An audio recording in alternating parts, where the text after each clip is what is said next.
Olá pessoal, bom dia, boa tarde, boa noite. Vamos continuar aí nosso curso rapidamente falando do sistema sensorial, tudo a ver com o sistema nervoso. E é bom que você já tenha assistido a aula sobre sistema nervoso para ver essa aqui.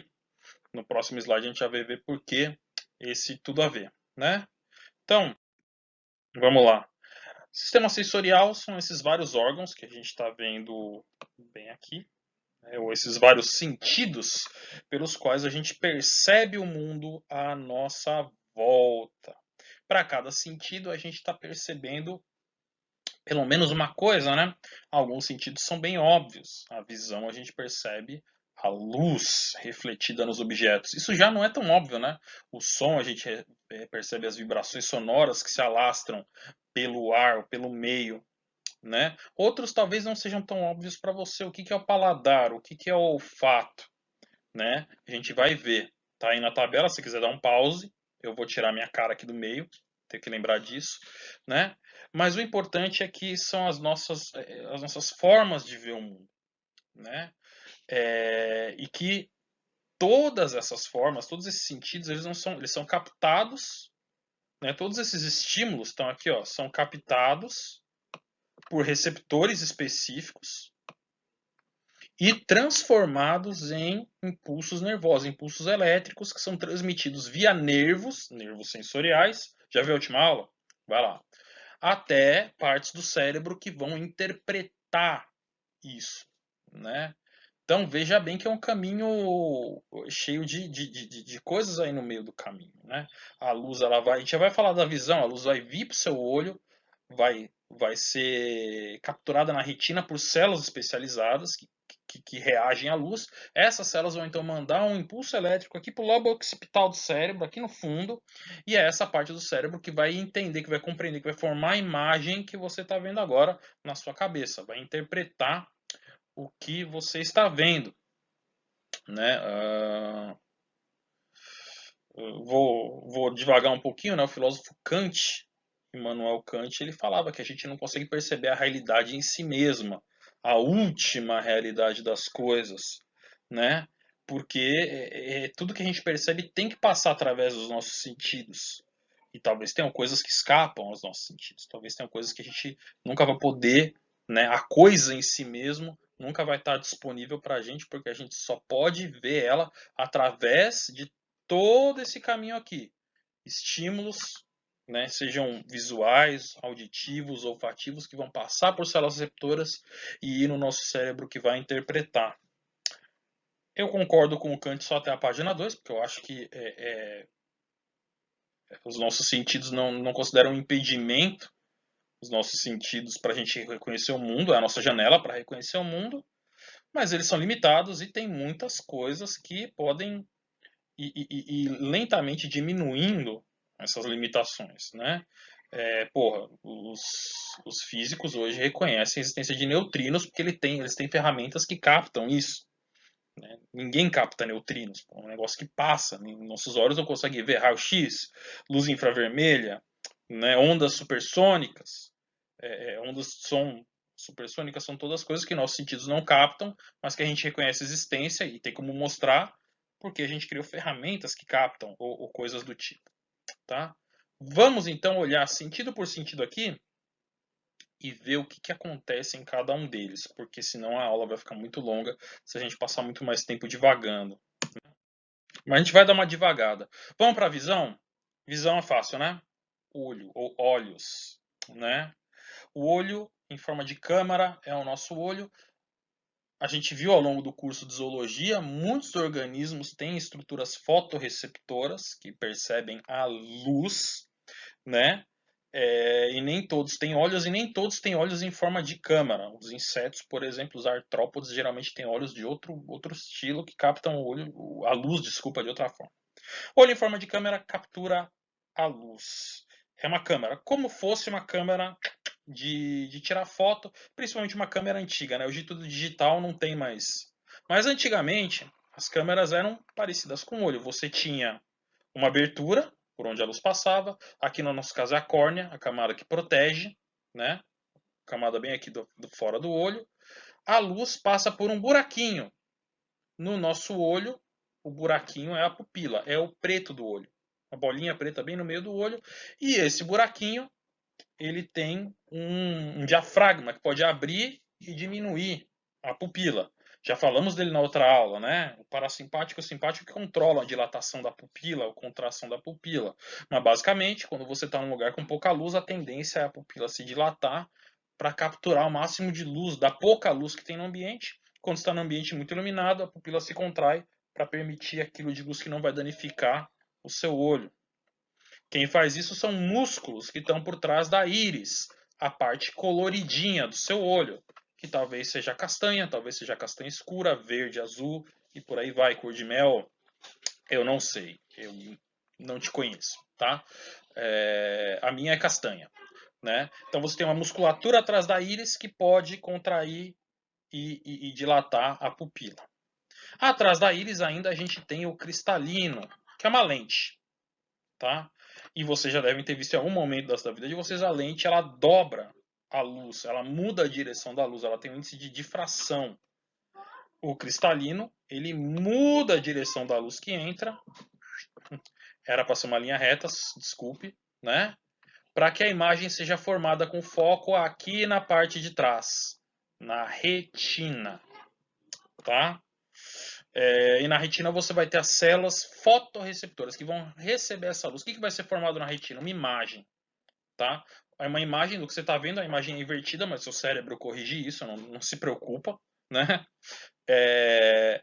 E aí você vai ter essa camada de células fotorreceptoras que cada uma vai perceber a luz. Quando elas percebem a luz, elas são ativadas. Aqui tem uma célulazinha, vai perceber a luz, é ativada e manda essa informação através do nervo óptico lá para o seu cérebro. Legal? E lá o seu cérebro vai interpretar todas essas células que se ativaram a cada momento, em todas as horas, e vai formar uma imagem. Tá? Então as células fotorreceptoras pegam o estímulo luminoso e transformam num estímulo elétrico e mandam isso lá para o cérebro. É isso que o seu olho vê. Ele vê a luz. Né? Transforma essa luz num impulso nervoso e no seu cérebro você está vendo alguma coisa, você está me vendo aqui, é a imagem formada no seu cérebro. Tranquilo? Vamos ver isso mais uma vez, que tem mais uma imagenzinha de olho, uma ou duas, tá? Só algumas coisas antes da gente seguir. Fóvea é o ponto na sua retina que tem uma concentração maior dessas células receptoras de luz. É o lugar do seu olho onde você vê a imagem com maior definição. A gente não percebe isso, mas o nosso olho não é lá. Bom, ele é uma máquina, ele é muito legal, né? Mas a parte dele que forma uma imagem, vamos dizer assim, de alta definição é relativamente restrita, é essa fóvea. Sai do seu campo de visão ali de onde você está vendo, a imagem vai ficando com cada vez menos definição, né? E a gente tem uma abertura de até mais ou menos 180 graus aqui para ver, né? Chega muito longe disso, a gente não consegue mais ver. Mas a visão periférica ela já não é lá essas coisas. A visão que a gente vê, que está olhando para uma coisa agora, eu estou olhando para o armário de casa agora, essa visão com alta definição, que eu consigo ver os detalhes, é porque essa luz está batendo bem na minha fóvea. A gente tem o branco do olho, camada esclerótica, e embaixo dela essa camada corioide, que é uma camada pigmentada, e aqui a retina. Esclerótica e a corioide e a retina são as túnicas, esclerótica e a corioide são camadas opacas para não deixar a luz entrar. É importante para o olho funcionar, vamos dizer assim, que a luz só entre pela pupila. Se tiver um buraco no olho, se eu abrir um buraco no olho, eu imagino que isso vai doer, vai ser uma coisa horrível, né? E a luz vai passar para entrar para outro lugar, não vai formar uma imagem. Quem já brincou de câmera escura, quem já fez uma câmera escura sabe, a luz tem que entrar só por um pontinho para que seja formada uma imagem na tela, né?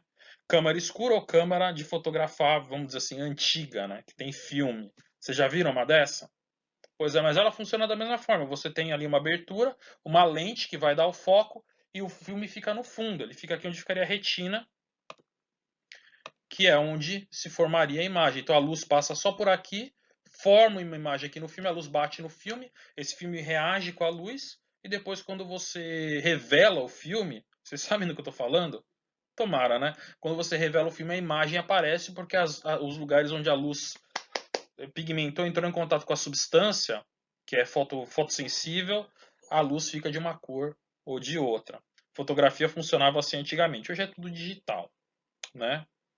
Então vamos lá. Faltou alguma coisa? Tem o ponto cego, vou falar depois. Ah, esses ligamentos, tá? Então aqui de novo é a mesma coisa, tá, pessoal? É a mesma imagem. Só relembrando, a luz ela tem que entrar por esse buraquinho que é a pupila. O cristalino é uma lente que vai focar essa luz e vai favorecer a formação de uma imagem na retina que vai capturar essa imagem. Na retina você tem muitas e muitas células fotorreceptoras. Cada uma, quando recebe luz, vai ser ativada e mandar um impulso elétrico lá para o seu cérebro, que quando pegar essa composição, esse mosaico de todas as células fotorreceptoras que ativar no mesmo tempo, vai interpretar isso, esses impulsos elétricos vindo de todas essas células e formar uma imagem. Uma coisa que faltou falar, por isso essas imagens redundantes, é que o cristalino é uma lente, mas ao contrário da lente com essa do óculos aqui, o índice de refração, o quanto o cristalino dobra a luz, ele pode mudar.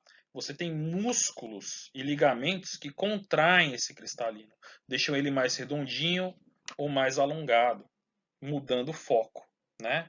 Então é fácil você ver isso, olha para o seu dedo, foca no seu dedo, você vai ver que o que está no fundo, seja lá o que for, provavelmente eu na tela falando com você, vai estar fora de foco.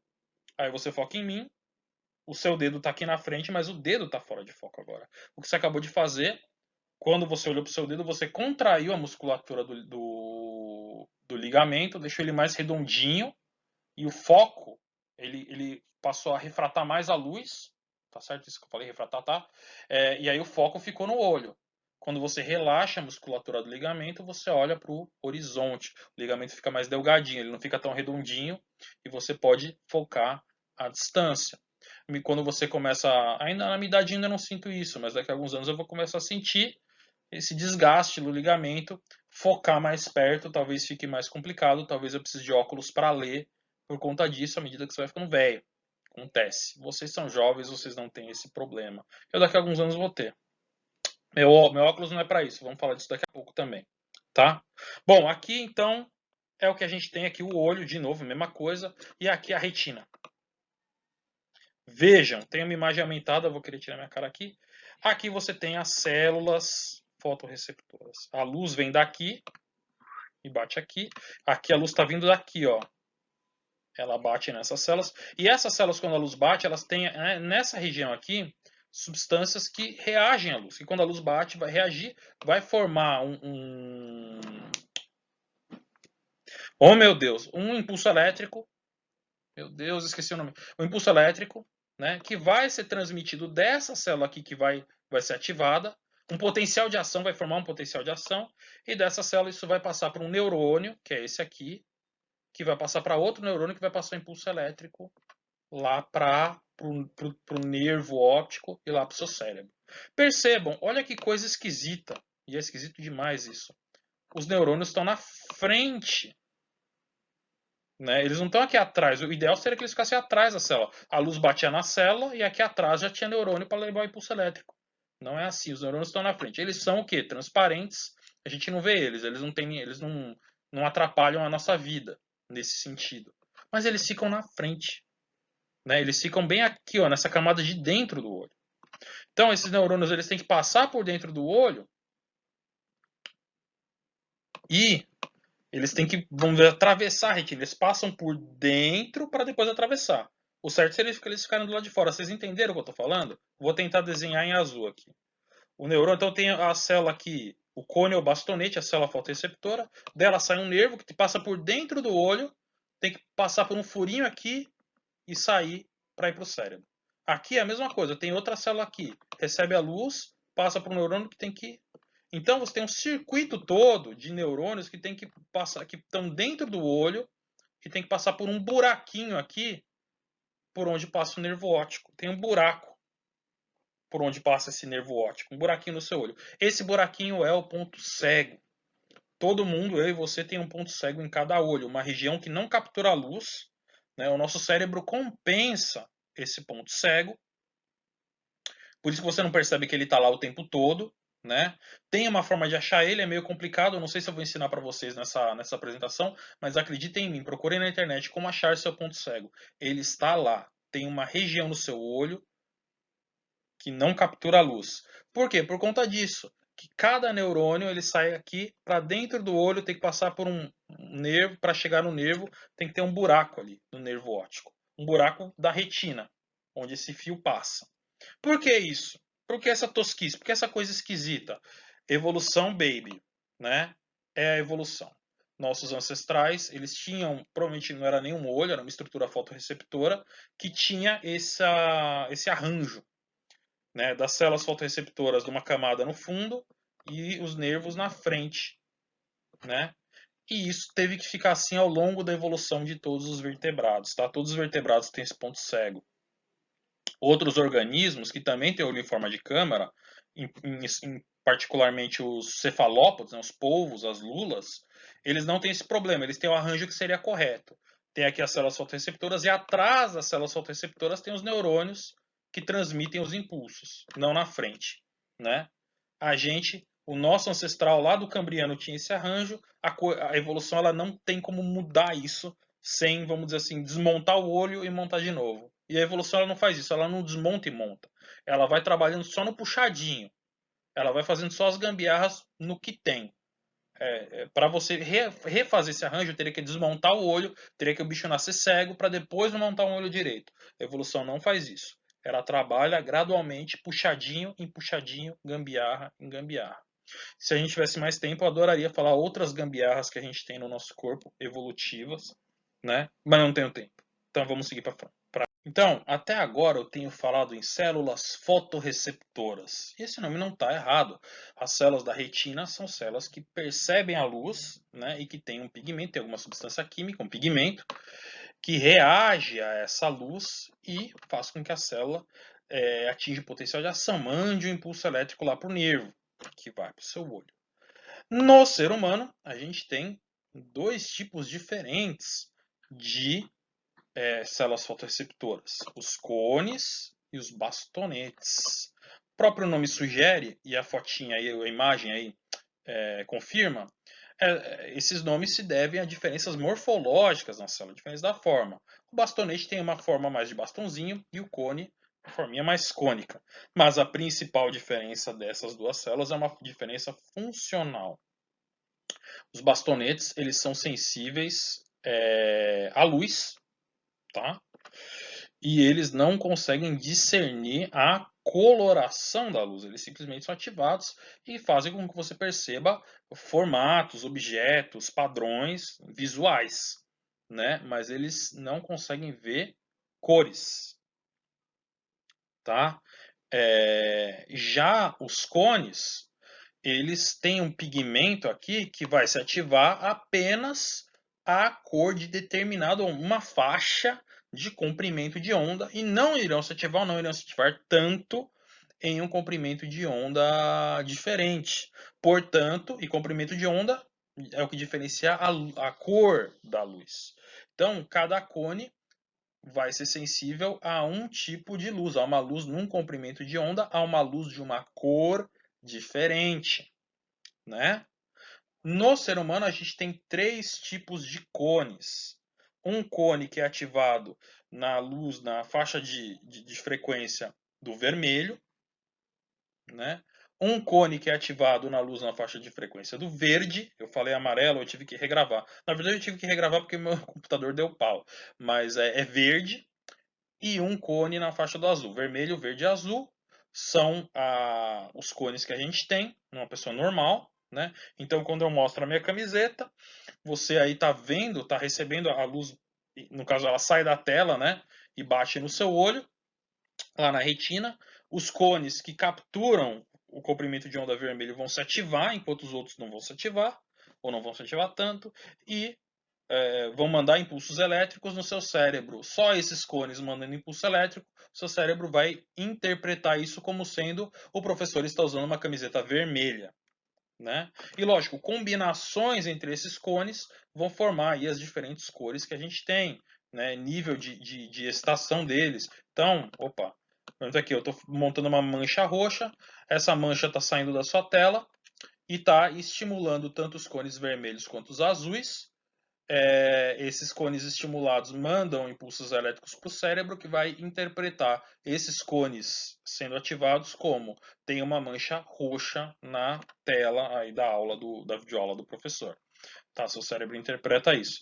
Então os cones eles veem cores. A maioria das pessoas tem 3. Existem pessoas que elas têm apenas 2 tipos diferentes de cones, 2 tipos diferentes de pigmentos. Elas não conseguem formar o terceiro.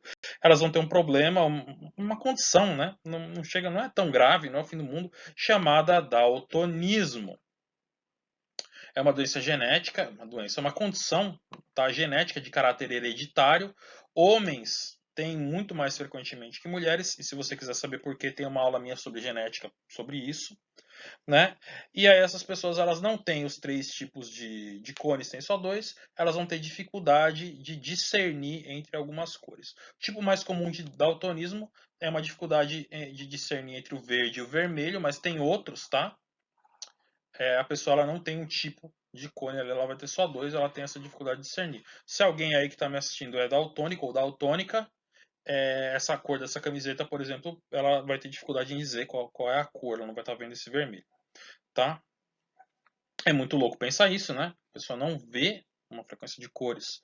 E aí aquela mais uma discussão filosófica que a gente pode entrar, né? Será que o vermelho que eu vejo é o mesmo vermelho que você vê? Será que não é uma cor totalmente diferente e não tem como a gente saber? A discussão vai um pouquinho além. Porque o ser humano tem 3 tipos de cones. Você tem organismos que têm mais. Esse pássaro aqui, cujo nome é European Starling, eu estou tendo que gravar isso de novo, eu não vi o nome em português desse bicho, mas é um pássaro. Ele, por exemplo, tem 4 tipos de cones. Alguns insetos têm 4 tipos de receptores, fotorreceptores diferentes. Né? Então você vê, né, que ele tem uma frequência de onda aqui, um pouquinho no ultravioleta e um pocão aqui no infravermelho, que ele tem um espectro visual maior. Ele tem um tipo de receptor a mais. Esse animal aí, esse passarinho, esse pássaro, ele vê cores que a gente não vê. Olha que louco isso. Você não consegue nem imaginar uma cor que não existe. Qualquer cor que você imagine é uma cor do espectro de onda que você poderia ver se ela estivesse na sua frente. Esse bicho aí, ele vê luz infravermelha, ele vê um pouquinho de ultravioleta, do comprimento visual que a gente não consegue ver. Esse animal, ele consegue ver, né? Por quê?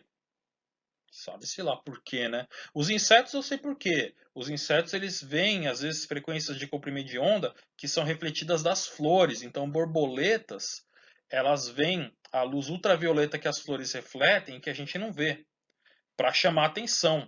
Se você pega uma luz UV ali e coloca nas flores, muitas delas vão assim, saltar à vista, porque elas refletem o UV muito intensamente, a gente não vê, mas os insetos que polinizam essas flores veem. Animais aquáticos, eles têm o comprimento de onda dos cones, né, dos fotoreceptores deles, desviados para um lado ou para o outro, porque a luz que entra na água, né, a água absorve luz de forma diferente. Então, geralmente, eles têm essa diferença. Né? Mas alguns animais têm essa frequência de luminosidade, esse espectro luminoso diferente do nosso. Né? E o campeão, ou pelo menos até onde eu sei, o campeão é a tamarutaca, um mantis shrimp, né? O camarão louva-a-Deus. Esse bicho é muito louco, né?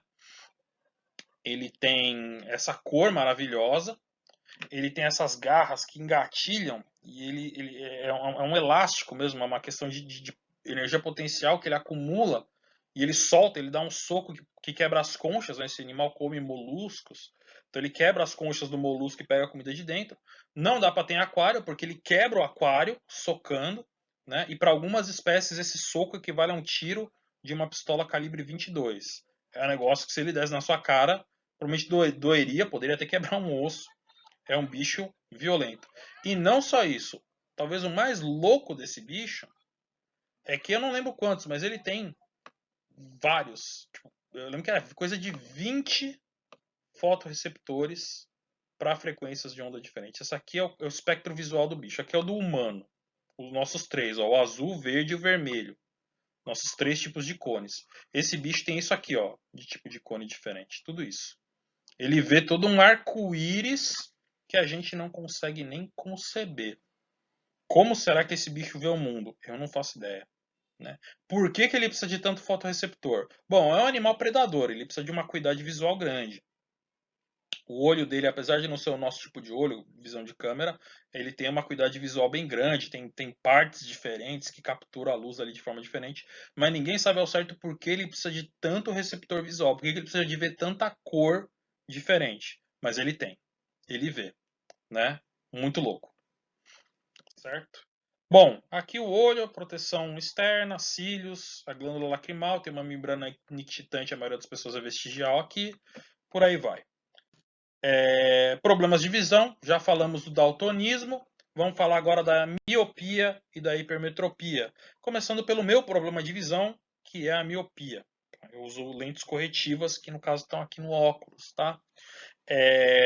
A miopia, pessoal, e a hipermetropia são, vamos dizer, deformações estruturais no olho. O olho ele não tem a forma esférica, redondinha, que ele deveria ter, ele é um pouco achatado ou um pouco alongado, e em resultado disso, o que acontece? O foco da imagem não fica onde ele deveria estar. E isso vai ter.